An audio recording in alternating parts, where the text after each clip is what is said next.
apareció desafortunadamente. Yo tenía la, yo tenía la esperanza de que no, pero bueno, aquí apareció porque esas cosas ocurren y desde ya les pido disculpas por lo que este ser que hemos invitado hoy vaya a decir esta tarde. Así que, bueno, también nos ocurren cosas de estas de vez en cuando. Hola Claudio, ¿cómo estás, hombre? ¿Cómo vas? Con el propósito más definido de poder defraudarte y poder mostrar la integridad que tengo, la seriedad que tengo. Y esta vez tratar de mentir un poco menos, porque habitualmente soy muy mentiroso. Y Claro. por eso nos entendemos muy bien los dos, porque...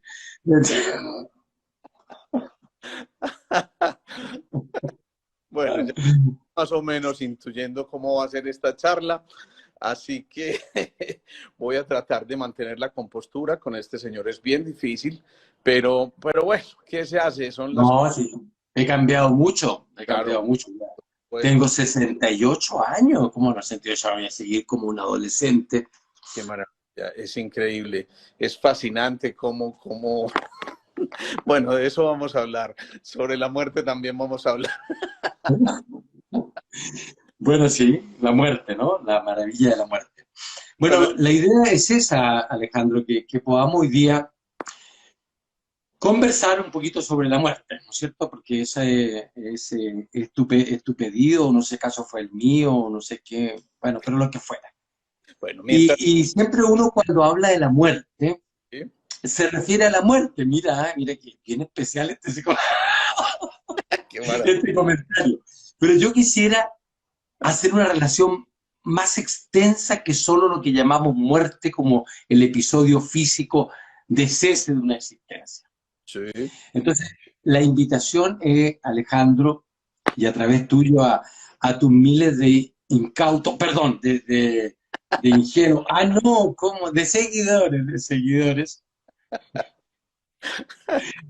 cautivados por tu sabiduría y la sabiduría de tanto invitado ilustre que tienes, hacerles una reflexión. Fíjate Pero que espera, en vez de... espérate un momentico, un segundo, por favor, dame un espacio aquí porque hay gente que no sabe quién es Claudio Méndez, a pesar de todo. Así que, ¿Para qué? No vale la pena. Si es todo efímero. por el tema yo les pudiera decir, bueno, es un colega, ya lo han notado por el acento chileno, que muy amablemente ha aceptado nuestra invitación esta tarde y estamos muy contentos. Bueno, tenemos que decir todas estas huevas, como dicen ustedes, ¿no?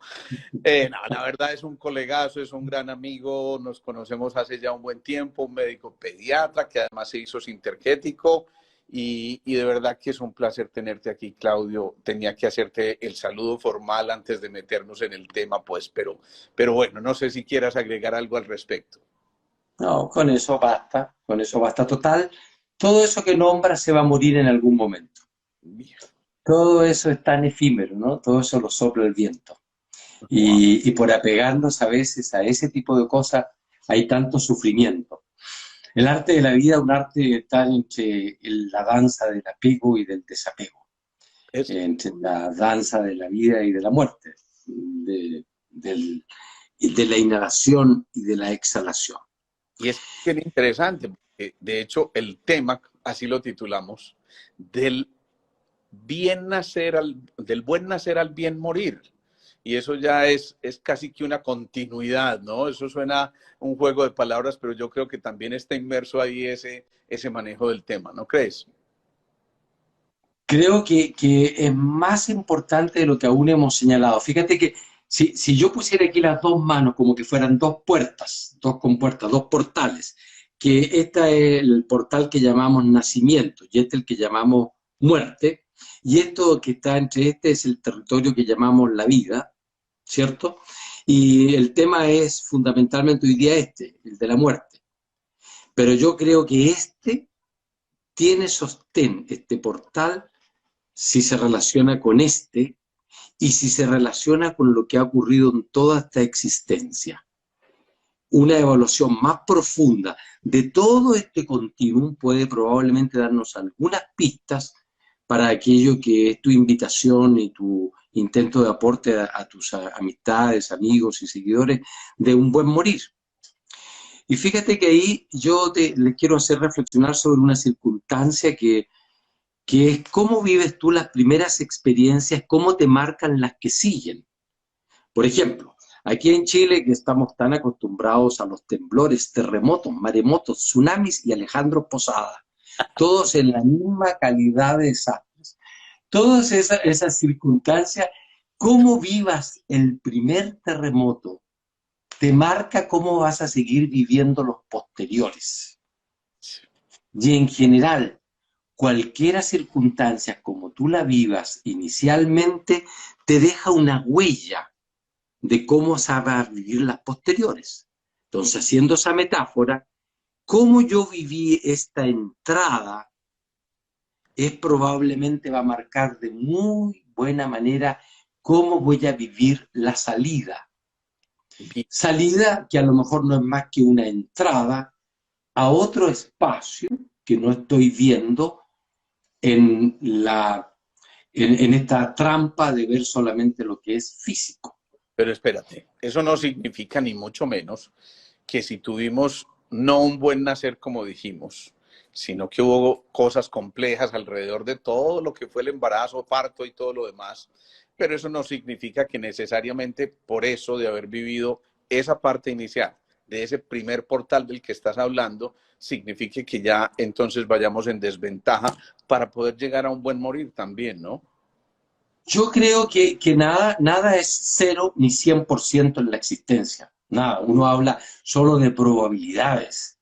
Solo está hablando de que probablemente la cantidad de probabilidades de que tú puedas tener una salida un poquito complicada como fue tu entrada aumentan en relación al que no la tuvo.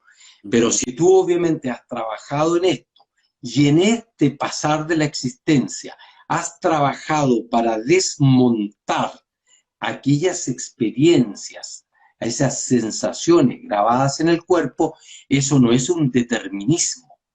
El determinismo, y aquí recurro a una frase de Jung que me encanta mucho, que dice que mientras yo no haga consciente mi inconsciente, a eso le voy a llamar destino. Eso significa el determinismo de no saber lo que me ha pasado y de no trabajar en lo que me ha pasado, porque yo tengo la posibilidad en el arte de vivir aquí y ahora y en el arte de la vida, que es profundamente plástico, y el cerebro, salvo algunos que son un poquito rígidos, pero la gran mayoría de los cerebros de todos nosotros son cerebros plásticos, por lo tanto, con nuevos pulsos pueden haber reprogramaciones de vivencias. Pero si yo no hago nada, probablemente aumentan las posibilidades de crónica de una muerte anunciada, tormentosa como una llegada turbulenta. Bien. No, estoy sorprendido. Estoy sorprendido, no te reconozco. En realidad has madurado a tus 64. Bueno, eso. 68, señor, 68. Qué bueno. Pero hay cosas bien interesantes, hombre, Claudio. Desde el punto de vista médico y digamos que de la biología nos dicen, hombre, la muerte es un proceso casi que homeostático, un proceso de equilibrio necesario para todas las especies y de alguna manera hay que aprender a mirarlo como un proceso natural que comenzó también precisamente con eso, con un proceso perfectamente natural como el del nacimiento, pero que como bien lo dices, se fue puliendo en la medida en que fue avanzando, llamémoslo esa misión de vida, ese guión, o más bien esa falta de guiones con las que nacimos y fuimos perfeccionando poco a poco hasta llegar a un momento en el que posiblemente se nos llamó a calificar servicios y de eso que hayamos vivido en la vida depende mucho la manera como vayamos, esto suena paradójico, a vivir la muerte. ¿Es así? Sí. No te entendí nada lo que dijiste, pero tengo que decir que sí, porque para aparentar que logro comprender. Pero sí, Eso era lo que estaba. mira, para mí vida y muerte son dos compañeras inseparables, son caras de la misma moneda.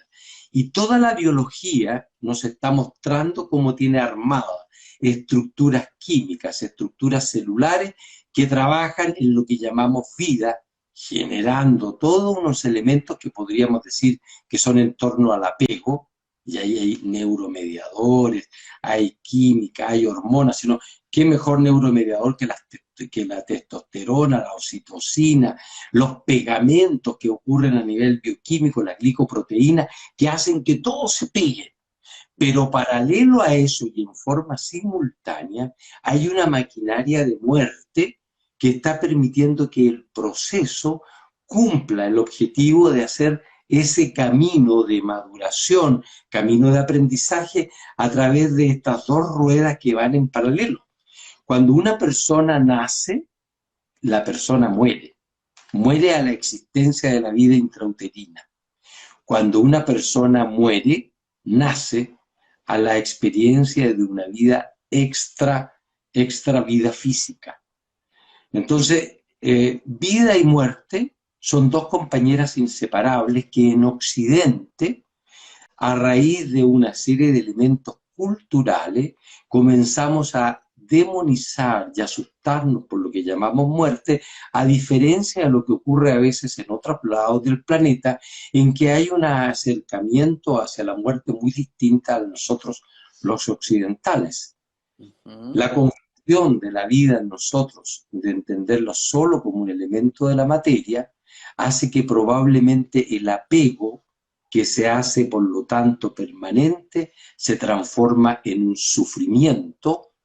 Y es así como no queremos desapegarnos de la edad cuando éramos niños, no queremos desapegarnos de los juguetes, no queremos desapegarnos de los vínculos.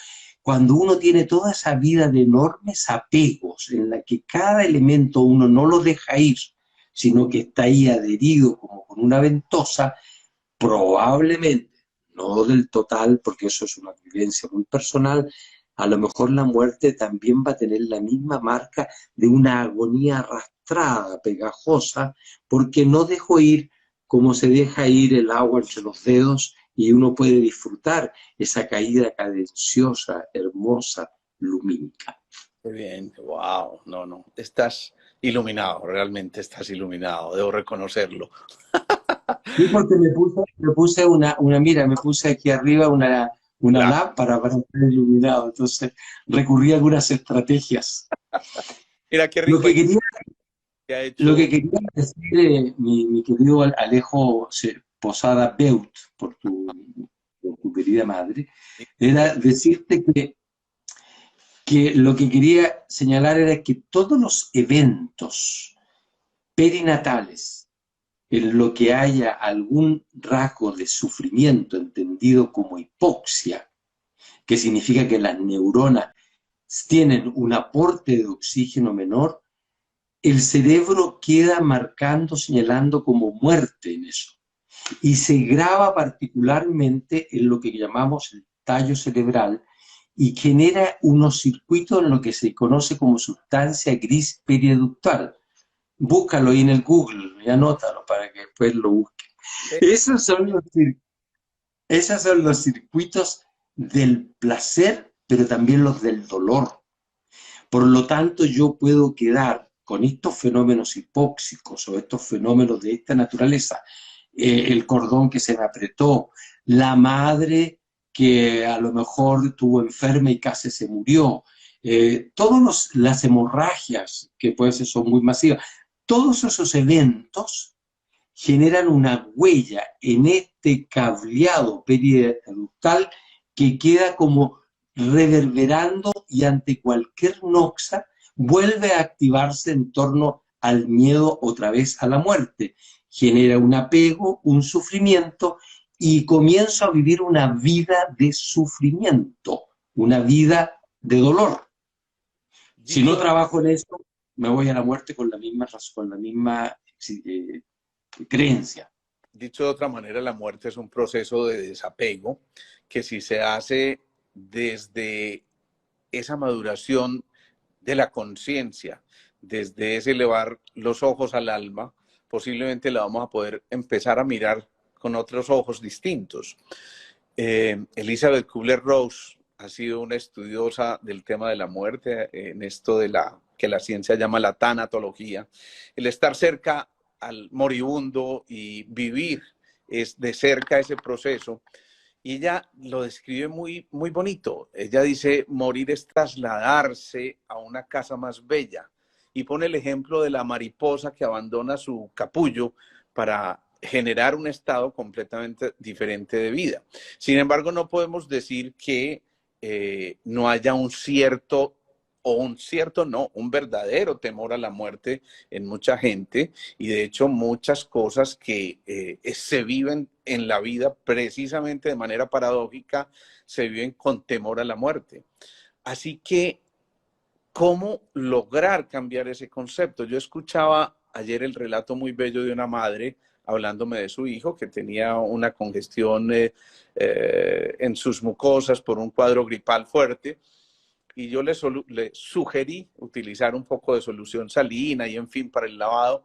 Y entonces ella me decía, dime otra cosa, porque alguna vez lo hice y él se asustó muchísimo y sintió que se ahogaba y se despertó con una pesadilla en la noche diciendo, mamá, hay mucha luz, y le describió como nosotros los adultos tenemos ese relato, el proceso de la muerte, como si allá al fondo en medio de toda la oscuridad de la noche, el niño estuviera viviendo su propia pequeña muerte. Entonces, ¿cómo empezar a salir de ese temor que le tenemos siquiera al tema de hablar de la muerte? Porque debo reconocer que no es un tema atractivo para mucha gente, ¿no? Creo que hay varios caminos, varias sendas. Una de ellas es hablar sobre ella. Y particularmente conversarlo en la casa, conversarlo con la familia. A raíz de eventos de muertes muy cercanas, yo dije, esto hay que conversarlo, por ejemplo, con mis hijos y conversar sobre la muerte mía. La primera vez que se lo mencioné hace un par de años, me recuerdo muy bien que todos se retrajeron, se colapsaron, las lágrimas, y dijeron, papá, ¿de qué estás hablando? ¿De qué estás hablando? Salvo una que estaba bastante contenta de que estuviera hablando sobre el tema. Lo fuimos naturalizando. Les dije, mira cómo veo yo la muerte, qué es lo que siento. Ustedes saben cómo me gustaría a mí que fuera mi muerte. Ustedes saben cómo me gustaría que fuera mi velorio. Saben qué quieren que hacer con... Quieren que me quiero cremar o no. Naturalizarlo, porque yo veo el horror que ocurre en la familia cuando alguien se muere y nadie tiene idea de lo que se quería, porque todos nos colocamos una venda y es como un tema que no se toca. A medida que ha ido pasando el tiempo, ya el tema está bastante naturalizado en mi casa respecto a la muerte mía. Tanto es así que la última vez que lo toqué me dijeron, bueno, ¿y cuándo? ¿Cuándo va a ocurrir el anunciado suceso? Ya Quiero lo decir que eso ya es algo que yo invito y hablar sobre lo que uno está sintiendo, lo que uno está pensando y se va naturalizando el proceso. Segundo, ver los comportamientos que uno tiene frente a la muerte de otros.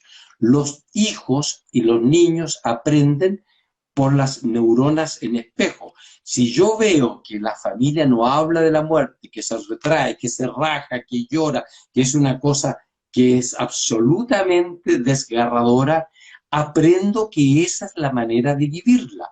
El muchachito allá en Oriente, que ve cómo los tibetanos lo miran con tranquilidad, cómo honran ese proceso, cómo están en un proceso de gratitud a esa existencia, aprenden de una manera distinta. Por lo tanto, el acercamiento a la muerte es un proceso de aprendizaje y es un proceso cultural. No es que inevitablemente tenemos que tener el miedo a la muerte Mira y qué tal. acompañar a nuestros hijos, la última idea, en los procesos de muerte que tienen. La muerte de la mascota, por ejemplo, es un gran momento para enseñar el contacto con las emociones, que generalmente lo que enseñamos es a reprimirlas, y en lo normal es que si alguien se murió, yo esté mal en ese momento, y estar mal manifestándolo eso como un movimiento energético es la mejor manera de estar bien. Entonces tenemos una cantidad enorme de errores y de conductas aprendidas que están equívocas respecto al tema. Es más, mira lo que nos hacen ahí, un comentario. Cándida nos dice, pero es que también hay muchas personas que le temen a la vida, ¿no? Y yo creo que es muy oportuno ese comentario porque es verdad que hay gente que deja de vivir por el temor a la muerte y a veces creo que está muriendo en vida hace mucho rato precisamente porque no ha experimentado la vida o porque la ha experimentado de una manera inadecuada. Entonces, esa fusión entre ese contacto maravilloso que es el florecer para después de pronto volver a sembrar una semilla, yo creo que es bien interesante ese movimiento que surge ahí desde el punto de vista energético. Totalmente de acuerdo con Cándida. Muchas de las muertes, el miedo a la muerte es el miedo a la vida. Y vuelvo, aunque parezca disco rayado, que es un miedo que puede quedar desde las edades perinatales, en que yo quedo cortocircuitado con todas estas estructuras neuronales que me generan un mente-cuerpo, en que genera una química, en que se me afectan los núcleos serotonérgicos y dopaminérgicos en el tallo cerebral, y queda marcado particularmente desde el tálamo y toda esta sustancia que rodea el cuarto ventrículo, el acueducto de Silva, el tercer ventrículo, lo quedan de una manera que quedan marcados con todos los neuromediadores del dolor y del sufrimiento y con receptores altamente sensibles a la hipoxia. Por lo Claro, tanto, cualquier poquito evento... todos esos términos, Claudio, porque recuerda que aquí la mayor parte no son médicos y entonces hablamos de tálamo, de sustancia gris periacueductal, Esto, de todas aquí, estas cosas, ¿no? la nuca. Aquí Eso. está el tallo cerebral y ahí hay una estructura, hay todo un sistema de ventrículos que es como una, por donde circula el aire, pero circula el líquido cefalorraquídeo, y en torno a esa tubería hay como una capita que se llama sustancia gris periductal que mantiene todos los circuitos del dolor y del placer, que quedan hacia un lado o hacia el otro lado de acuerdo a algunas experiencias marcadoras como la que estamos diciendo, pero que se pueden resignificar, porque si algo señala, algo marca todo el cerebro, es su condición plástica.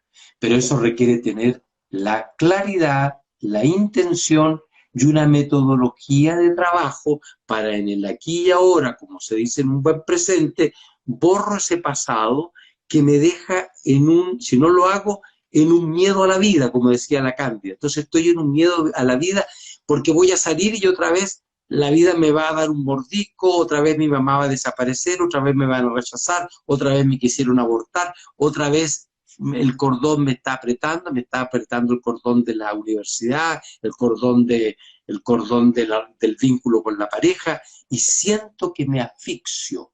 Entonces activo todos esos mecanismos y tengo miedo a vivir.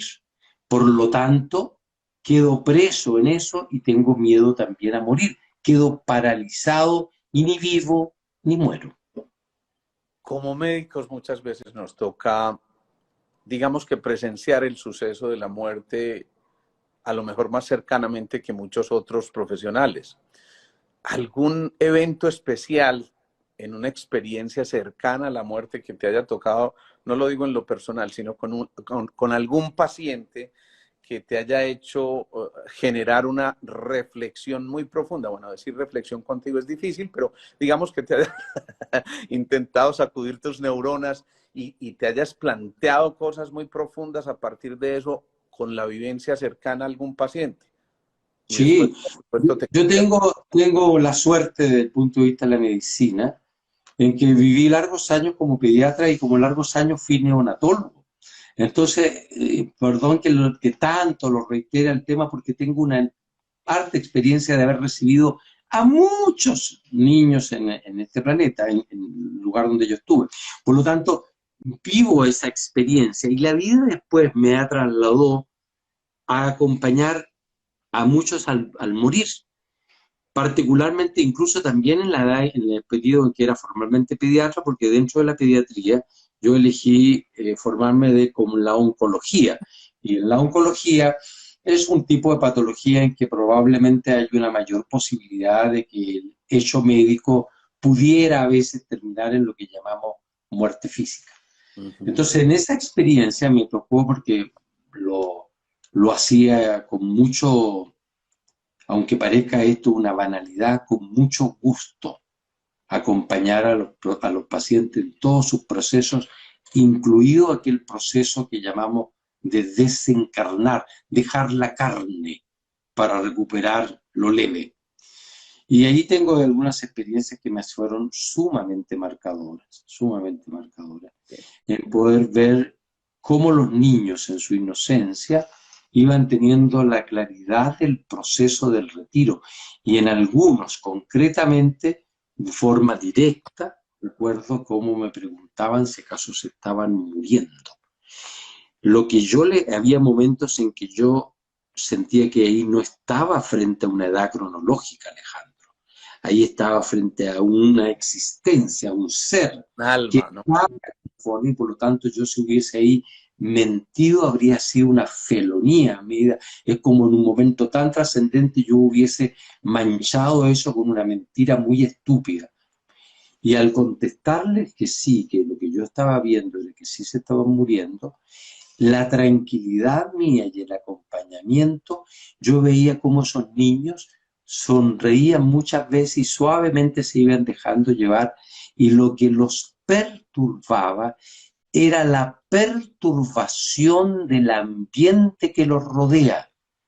Por Eso sí. eso es muy importante generar un ambiente calmo, respetuoso, honrado, y aquel que está en una alta perturbación, es mejor que viva su perturbación un poquito retirado, para que es un verdadero santuario.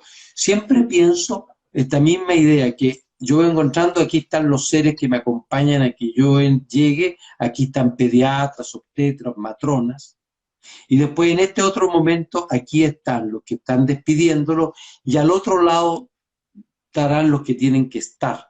Que ese traspaso, ese acompañamiento, sea con delicadeza, con suavidad, sin mentiras, con mucha ternura. Probablemente la ternura se transforma en el medicamento imperial para que la actividad de desapego, todas las apoptosis, todos los retiros de la energía, sea hecho como el proceso que tú llamas hermosamente el de la mariposa, que logra soltar la trampa del capullo para poder extender las alas para el otro viaje, para el otro movimiento o para lo que fuera.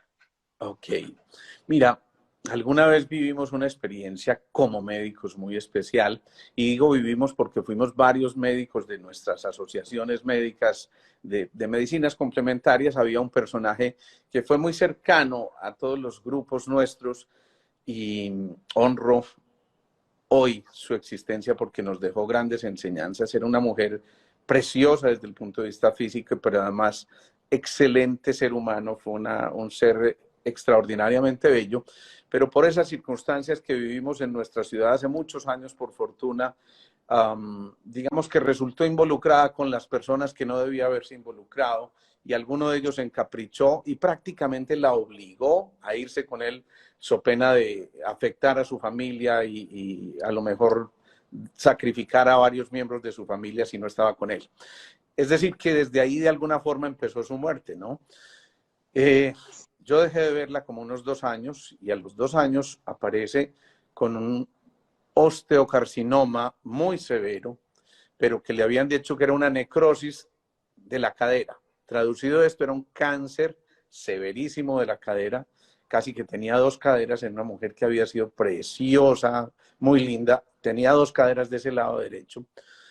Y yo recuerdo que muchos de nosotros tratamos de acompañarla en su proceso del duelo, y a veces hasta se nos salían las lágrimas a los médicos que íbamos a visitarla, y fue una lección preciosa porque ella nos decía: pero ustedes, ¿por qué están tristes? Yo estoy muy feliz, me siento leve, siento que de verdad estoy renaciendo, y tenía que transmutar aquello en lo que estuve, que sí fue una verdadera muerte, y apenas ahora estoy naciendo, y aquí en mi lecho de muerte, cuando me estoy despidiendo de ustedes, los despido con una sonrisa eterna para que les quede a ustedes en sus rostros y en su memoria, y para que de alguna manera esto los acompañe siempre mientras yo ya no esté.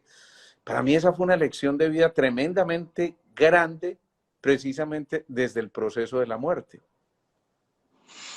Gracias, Alejandro. Muy, muy hermoso lo que nos comparte. Fíjate que yo creo que a veces cuando yo veo agonías tan largas, siento que ahí lo que quedan son pendientes no resueltos.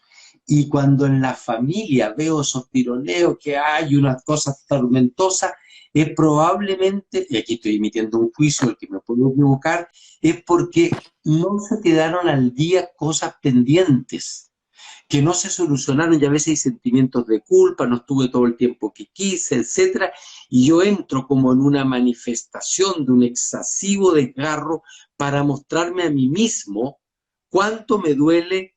En cambio, a veces personas que acompañaron, que estuvieron en paz, los noto a esos familiares en total tranquilidad, con la certeza de que hicieron lo que pudieron de todo corazón y que además acompañan. Obviamente que hay un dejo de tristeza, obviamente que están los elementos del duelo, pero no está el desgarro aniquilador y ese sufrimiento que está hablando de adherencias que yo creo que son más bien infraumbilicales y que tienen que ver con apegos y con emociones no reconocidas, no vividas por pendientes de autoconocer lo que nos va sucediendo en nuestros vínculos con nosotros mismos y con los seres que nos rodean. Empiezas a mencionar cosas aquí que me hacen ir recordando historias. También quiero contarles estas, porque yo sé que estamos repletos de estas historias, Claudio, y yo creo que es interesante que la gente las escuche. Este fue el papá de una enfermera que trabajó con nosotros hace muchísimos años, y esta mujer, la enfermera, me lo llevó simplemente a eso, a ayudarle a bien morir, porque sabían que ya estaba en su fase final, tenía un cáncer de próstata con metástasis a todas partes, y simplemente lo que pretendían era que fuera un proceso tranquilo y sereno, y digamos que todos habían elaborado ya el duelo para dejarlo ir tranquilo. Sin embargo, él sentía muchos dolores y casi que se veía la angustia que él tenía. Empezamos a darle unas esencias florales, Victoria Regia, Estrella de Belén, Corazoncillo, Espino Blanco, y fue muy lindo porque a los 8 días yo lo cité nuevamente, dudando que incluso alcanzara a estar ese día. Y cuando llegó a los 8 días, llegó un señor rozagante, feliz, me decía, esas goticas han sido fenomenales, porque imagínate que estoy sintiendo o teniendo unos sueños preciosos. Yo le decía, ¿con quién estás soñando? Pues con un ser maravilloso de túnica blanca que me espera en unos, así decía, en unos acantilados preciosos. Y yo, por supuesto, le pregunté, bueno, ¿y quién es ese señor? Y me decía, pues Chucho, mi amigo. Y te digo que ese señor murió con una tranquilidad y una paz que yo creo que reafirma eso que nos estás diciendo, la necesidad de ambientar y de incluso recurrir a otras frecuencias para afrontar el fenómeno de la muerte. ¿Qué crees? Absolutamente, crear los espacios en que haya mucha serenidad, que haya música que le guste a la persona que está en tránsito, si no música, alguna música suave, que haya un estado como de templo, en que haya una sensación de que estamos entrando en algo que es muy sagrado. Contarte también a raíz de tu relato que a mí me llaman para las personas también que están en el tránsito del partir, porque he aprendido algunas técnicas que tienen que ver con las técnicas tibetanas, etcétera, etcétera. Recuerdo un colega, varón, que me llama por la muerte su padre, había entrado en un estado de coma y ya la idea era que le ayudara al buen morir. Asisto al lugar y pensé que iba a ser algo discreto y había casi una concentración porque estaban todos los hijos, los primos, una montonera de gente y yo comienzo ahí con mi tunga, carunga, catanga, la titina a sacarla, qué sé yo, todo eso que se llaman los procesos de la restitución, el powa, etcétera, etcétera. No muy convencido de lo que uno hace, porque a veces digo, ¿qué estoy haciendo? Estoy haciendo el ridículo, que es lo que suelo hacer, con mayor frecuencia, con mayor naturalidad y con mayor tiempo. Y lo que pasa es que al término del procedimiento, el padre, un hombre ya octogenario, abre sus ojos, contrario a todo lo que estaba partiendo. Si él abrió los ojos, los míos los abría mucho más grandes, pero aparenté como que todo lo tenía bajo control.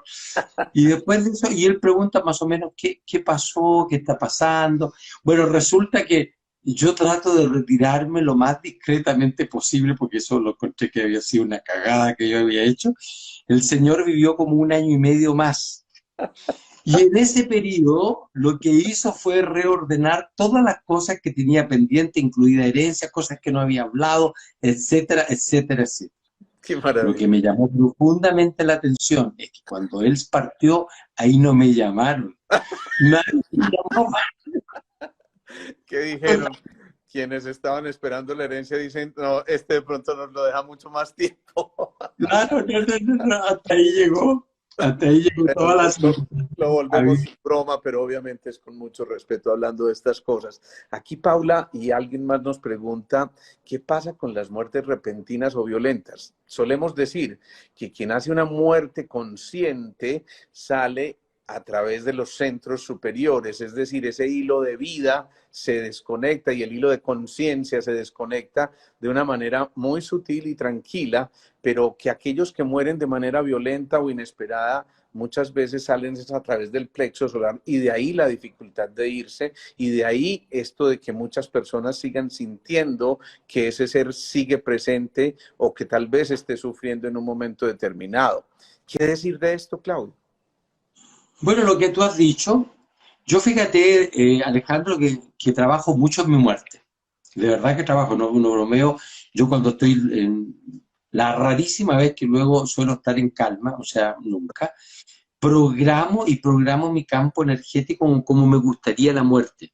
Me gustaría una muerte consciente, me gustaría una muerte en que yo me esté dando cuenta cómo está retirándose mi tierra, mi agua, mi fuego, etcétera, y sentir cómo estoy recogiendo, como si estuviera una nave que empieza a recoger todos los cables, a recoger las anclas, etcétera, para el regreso.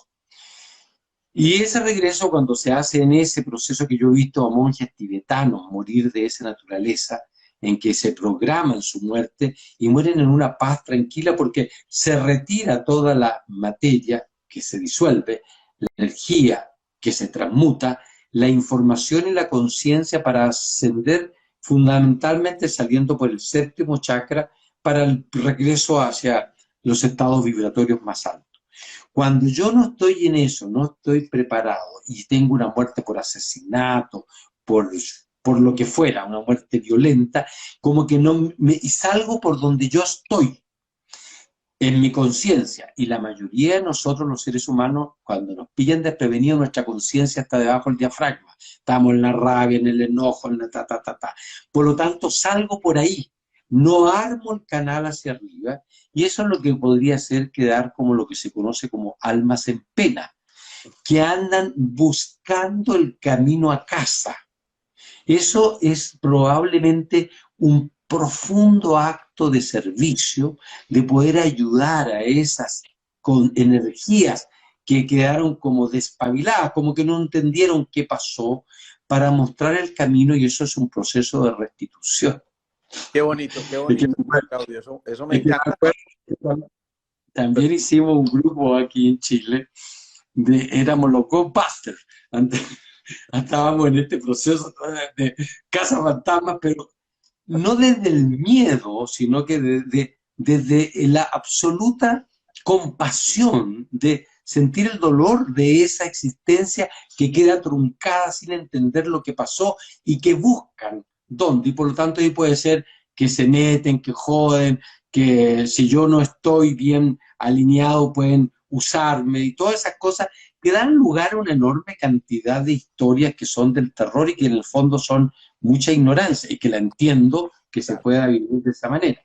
Entonces, conocido esto, me acuerdo que vino una persona y que nos dijo, oye, dijeron que ustedes trabajan en esto, ¿por qué nos ayudan? Porque tenemos un local que no podemos vender, porque ocurrió ahí un asesinato, era un lugar de un artista, entonces que puedan ayudarnos a eso. Y como obviamente lo mismo, por la boca muere el pez, por idiota, por decir que estas cosas no importan, dijimos, vamos a ir. Y allá partimos tres de nosotros, y aparentando entre los tres bien, pegándonos unos con otros, afirmaditos unos con otros, y nos abren, porque era una especie como de teatro, ¿no? Como nos abren la puerta y eso que nos abren y la cierran.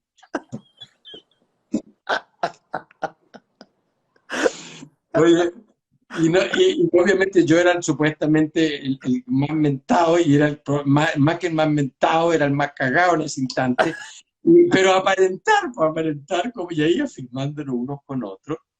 Pero allí pasaron cosas muy especiales, las puertas que se golpeaban, una cortina que se empezó a mover. Y bueno, a Dios gracias tuvimos un acto de centramiento, nos centramos y entramos como en un estado de meditación, haciendo las cosas que aprendemos de nuestro triángulo de radiación, de conectarnos, alinearnos, y fundamentalmente desde el amor y también de la claridad de decir, yo no estoy disponible para que me habiten. No es este tu camino, sigue tu camino y lo que yo te puedo mostrar es cuál, y generalmente allí hay también técnicas tibetanas en que es mostrar como una luz que suele tener el color naranjo, que es un color vibracionalmente, tiene que ver con la mente manásica, que es la mente donde vuelve las vibraciones para poder ser parte de la gran mente universal. En ese proceso en que es como indicarle, como ayudar, como que vaya y mostrarle, y claramente uno diciendo, yo no estoy disponible para que me habite, yo no estoy.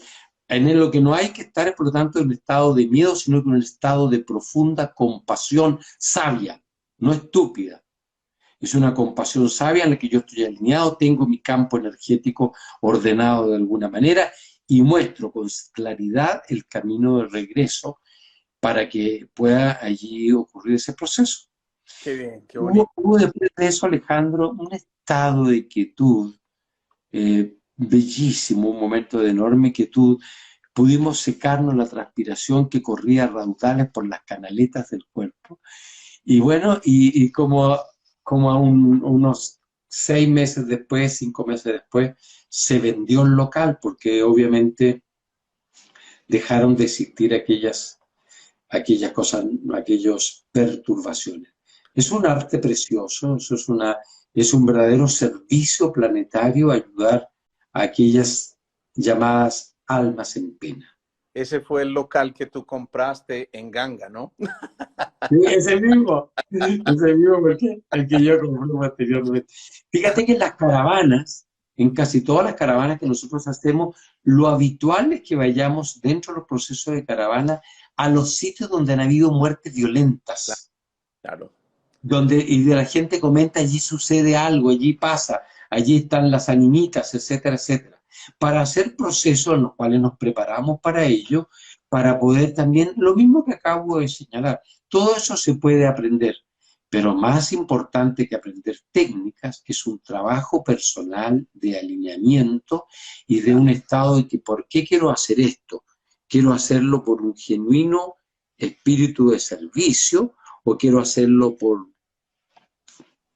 aparentar o lo que fuera, ¿no? Debo decir que hemos estado en muchas de esas caravanas y precisamente recuerdo mucho esos momentos que vivimos en Chile con algunos sitios donde hubo muertes complejas y lo mismo en España, no sé si recuerdas por allá en esos acantilados y había muchos sitios. Realmente hacíamos sanación, no solamente a manera de restitución, sino también de restituir los sitios y sanar los sitios si se quiere. Y entonces había experiencias muy bellas detrás de eso. Pero justamente a raíz de tus relatos, yo creo que hay cosas muy bonitas ahí, porque fíjate que alguna vez me tocó vivir un suceso muy especial porque me llama alguien que estaba muy asustado en el sitio donde trabajaba, porque resulta que ellos decían hay manifestaciones continuamente de energías extrañas que no entendemos qué pasa, hasta que de hecho en una cámara registraron un movimiento que era realmente muy especial y fuimos a ver de qué se trataba eso que estaba ocurriendo allá.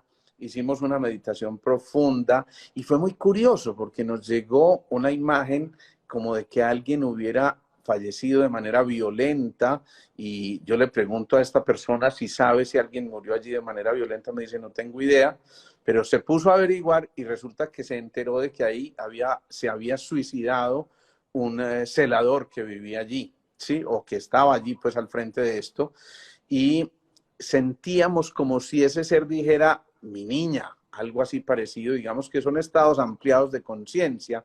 A raíz de eso, ellos empiezan a hacer una especie de seguimiento con su familia y se dieron cuenta de que él había dejado una hija por fuera de su matrimonio y literalmente lo que estaba era sufriendo porque se había quedado sin su protección. Fue muy bonito porque la familia misma de este ser la buscó y le brindó el apoyo apenas se enteró de lo que estaba pasando, y a partir de eso jamás se volvieron a sentir ese tipo de sucesos en el sitio, como si ya este ser hubiera podido partir de manera tranquila y serena, ¿no? Entonces, historias como esas yo creo que son múltiples, Claudio, pero también historias como esas hacen que mucha gente le tema a la conversación sobre esto precisamente porque sienten o que ese ser que está moribundo de pronto va a ocupar, como ya lo dijiste, su cuerpo, o que ese ser de pronto los va a espantar luego, o que ese ser de pronto no se sanaron algunas situaciones desde el punto de vista emocional, y muchas veces nosotros recurrimos a eso que llamamos la restitución, y me gustaría que ampliaras un poquitico más ese concepto, Claudio. Yo antes que la restitución, lo que preferiría antes ampliar el estado de alineamiento de quién va a ser el proceso de la restitución. Eso Eso es. significa que lo primero es que yo esté, yo cuando hablo yo, Sí, sí. cualquiera, ¿no?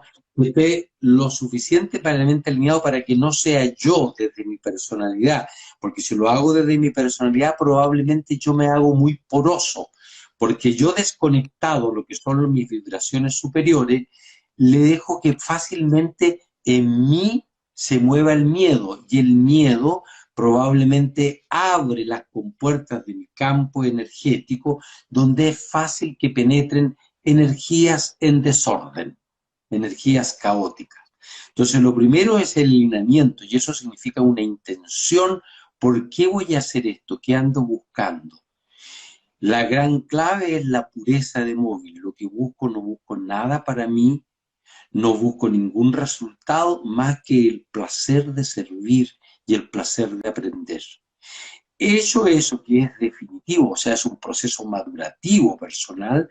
Puedo hacer estrategias de alineamiento que se aprenden en distintas escuelas, una de ellas la sintergética, por cierto, pero hay muchas escuelas de muchos orígenes que nos permiten alinearnos. ¿Qué es alinearnos? Tener una sola línea lo menos enredada posible, que nos conecte al gran cable de donde tenemos toda la fuente de voltaje para generar un aura protector. Eso se llama me conectaré al alma, me encomendaré a lo que son mis creencias, etc. Llevo esa paz a mi corazón está en calma, mi cerebro también está en calma, y desde allí monto sobre eso lo que se llama la técnica de la restitución, que es una propuesta que se ha ido también occidentalizando, pero que tiene sus orígenes en todo el mundo oriental, en la tibetana, en el libro de los muertos, Rinpoché. Todas esas historias fueron depurando en un preparado para nosotros de Occidente. Y significa que en el moribundo o en el ya retirado desde el plano físico, pero vamos a hacerlo primero en el moribundo, yo pudiera recoger, como que recogiéramos todas las fuerzas de ese ser humano para curiosamente concentrarlas en el corazón, en el centro energético del corazón. No estoy hablando de fortalecer el hilo de vida. Eso significa que para aquellos que sepan de chakras, recoger todos los chakras menores a sus correspondientes chakras mayores, todos los chakras mayores hacia el sexto, hacia el cuarto chakra, que es el corazón. Los únicos chakras en que uno no se mete son los chakras de los pulmones, porque a ese, cortar ese hilo le corresponde solo al alma del ser humano que está en partir. Uno no se puede meter a lo que no le corresponde. Retira todo eso, hay otras cosas más, retira la esencia blanca que está en la glándula pineal, que corresponde al yang, la esencia roja de vasoconcepción 6, lleva todo eso al corazón, recoge los 5 líneas de Fischer, hace todo un proceso de retiro, centra todo en el corazón, honra ahí en el corazón, como que todos los familiares, todos nos inclinamos ante esa vida honramos esa existencia, se le dicen las últimas cosas que están pendientes, se escucha lo que él quiere decir y comienza el proceso en que todos vamos haciendo que se conecte desde el cuarto al séptimo, esto se llama el Powa, a través de una línea, una luz, una imaginación de un color naranjo que va ascendiendo para seguir su proceso de ascenso hasta lo que podríamos entender como campos vibratorios llamados alma. En ese lugar, como que yo me estoy retirando, vuelvo a generar un regreso desde el alma otra vez al corazón en azul índigo, cosa de que ese movimiento es como una doble puerta en que el que va a decidir cuándo cierra esta es el ser humano, no uno.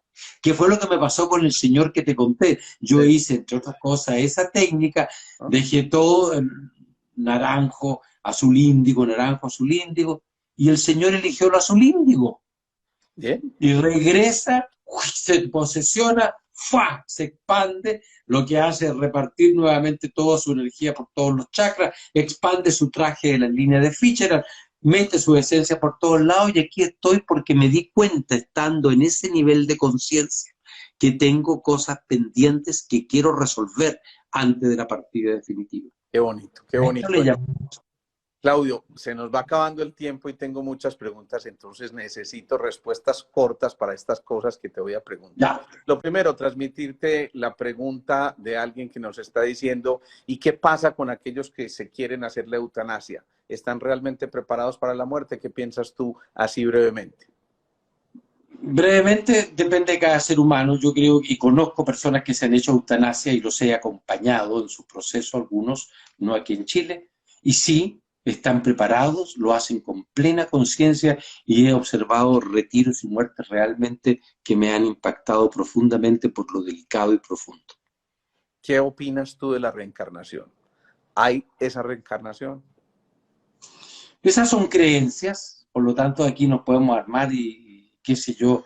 Yo tengo ahí un enredo en la cabeza de padres y Dios mío, porque yo siento que una vez que uno retira la materia, ese estado vibracional mío pasa a dejar de ser Claudio Méndez, pasa a ser otra conciencia que es fuera de la personalidad, pero que probablemente en la polaridad de los estados intermedios tiene el registro aún de la materia personalidad, que se constituye en un ancla para que, como mostraba esto, ¿no? ¿Te acuerdas? Y cuando salgo para acá, a lo mejor puedo hacer este regreso para volver a entrar por la puerta en un estado distinto, pero con el aprendizaje de lo que viví en el episodio anterior. En suma, creo que la reencarnación, dicha de esta manera, es una realidad vibracional. Bien. Y lo otro es, ¿qué hay más allá de la muerte física? Estados vibratorios, hay una enorme cantidad de estados que llamamos alterados de conciencia, que es todos los campos vibratorios que se pueden expresar en luces, en sonidos, en colores, en realidades que yo no conozco, pero en la existencia de toda esta infinidad de campos atómicos y subatómicos que están en vibración, que generan realidades como Alicia en el País de las Maravillas, estados paralelos, a los cuales yo me puedo acercar a través de una química cerebral en el momento de la partida, en que genero lo que se llama como el túnel, que es un verdadero agujero negro, que pareciera ser agujero blanco, para yo comenzar el movimiento elipsoidal para hacer el proceso de regreso a ese estado vibratorio mayor. Llama la atención, por supuesto, esa narración de todos los que han tenido una experiencia cercana a la muerte y han decidido regresar. Casi todos coinciden en el mismo relato del túnel y la luz al final del túnel, y de hecho la sensación de sentirte de sentirse muy plenos en ese instante o en ese lugar, llamémoslo así entre comillas, y de no querer devolverse, pero a veces, como lo dijiste, el alma decide que no es el momento de retirarse y entonces de nuevo vuelven a ocupar ese cuerpo. Pero llama la atención ese relato. De alguna forma esto está reflejando que la muerte es un nacimiento a una nueva condición de la luz. Es un canal de La par. vida lo fue, ¿no? Como la vida fue también un homenaje a la luz en ese estallido de fotones. Fíjate que es muy bonito porque es un canal de parto, el mismo canal de parto cuando yo nazco, en que digo nací, dio a luz, dio a luz el canal de parto, ese es otro canal, porque en el fondo todo en la existencia son estados vibratorios de verdaderos sistemas de banda, sistemas de cuerdas, que le llamamos túneles, que le llamamos citoesqueleto, que le llamamos shushumna, que le llamamos energía eléctrica. Son estados vibratorios donde hay movimiento arriba, abajo, lateral, de adelante, atrás, que generan más el espacio y el tiempo, una quinta dimensión. En esa quinta dimensión que genera estos movimientos, que son los agujeros negros, agujeros blancos, agujeros de color que sean, yo me muevo y se transporta una conciencia para morir a lo anterior, para nacer a nuevas galaxias. Lo mismo que se generan las galaxias afuera, son las galaxias cuando nosotros nacemos y morimos. Qué bonito, qué bonito. Mira, mira lo que te está diciendo ahí Pili Rodka. Hay que repetir este envío, excelente la información y la manera de compartir del doctor Claudio Méndez. Gracias, gracias. Te la leo textualmente porque de verdad que yo creo que esos agradecimientos son de muchos de los que están aquí. Entre otras cosas es curioso porque hay mucha gente que tanto tú como yo hemos formado en Sintergética. Nos saludan algunos exalumnos de Miami, de Perú, de Chile, de Colombia, por supuesto. Y qué rico tenerlos aquí porque es otro acercamiento más. Y bueno, como la muerte es un fenómeno natural, digamos que va llegando el momento de que se muera este encuentro hoy, pero sin duda es el nacimiento a muchos más y desde ya te estoy condenando a eso, Claudio. Así que, hombre, Yo me reitero gustaría mi decir, agradecimiento. Alejandro, que cuando tengan un buen momento, cuando tengan un momento bonito de conciencia, todo eso que están sintiendo en el cuerpo, llévenselo con la intención aquí atrás en la nuca y como que reprogramaran lo que no saben, como que impregnaran con esa vibración toda esa anatomía rara que yo describí, como que la estuvieran reprogramando y la puedan, eso es para el nacimiento, para la vida, y la proyectan como si la proyectaran como por un tubo que es todo el eje de conciencia y la proyectan con la mente firme en la luz para la vida y para aquella maravilla que llamamos muerte. Maravilloso, maravilloso. Extraordinario, la verdad, no pensé que resultara de esta manera por tratarse de ti, pero como te dije al principio, bueno, a veces no tenemos más de otra que también probarnos a nosotros mismos y probar la capacidad de resistencia que todos tenemos. No, qué va. Mira, Andrea Constantino desde Argentina nos está saludando. Qué rico ¡Ah! tenerte por aquí. Andrea maravillosa, Andrea y Marcelo querido. Qué bueno, qué bueno. Claudio. De nuevo, de verdad, los agradecimientos. Yo sé que la gente queda muy atenta a tus apreciaciones y recomendaciones y yo personalmente tengo que decirlo, ahora sí me pongo serio, mira cómo me voy a poner aquí como tú haces el saco, la corbata, me crucifico y digo, gracias Señor, no tenía nadie más quien invitar. ¿Sí? Lo tengo muy claro, no tenía, a mí me saca, cuando no encuentra a nadie, me dice, ya, pues, weona, pues ayúdame, pues no somos, no somos, te invito a una cerveza cuando nos veamos. Y yo por una cerveza soy capaz de hablar de la vida y de la muerte. Qué maravilla. Bueno, a todos nos vemos. Muchas gracias de nuevo por estar acá con nosotros. El lunes retomamos esta serie que veníamos haciendo de Tu Cuerpo Habla y el jueves tendremos un nuevo invitado. Espero que no se parezca ¿Cuál mucho a órgano, este. cuál órgano te toca hablar? Tu cuerpo habla, ¿qué órgano le toca? Esta vez nos toca hablar del páncreas. Justo, mira, Ah, del desapego, ¿no? Y, y- mira, y es muy especial. Así que ahí habla, estaremos. ¿cuándo vas a hablar del ano? Pero porque Porque, algo porque, personal. porque tampoco se habla de eso, se invisibiliza en algún aspecto, igual que la muerte, háblalo. Y ese se cierra, tu páncreas no sabe qué hacer y tu cerebro tampoco. Así que respeta todo, por favor.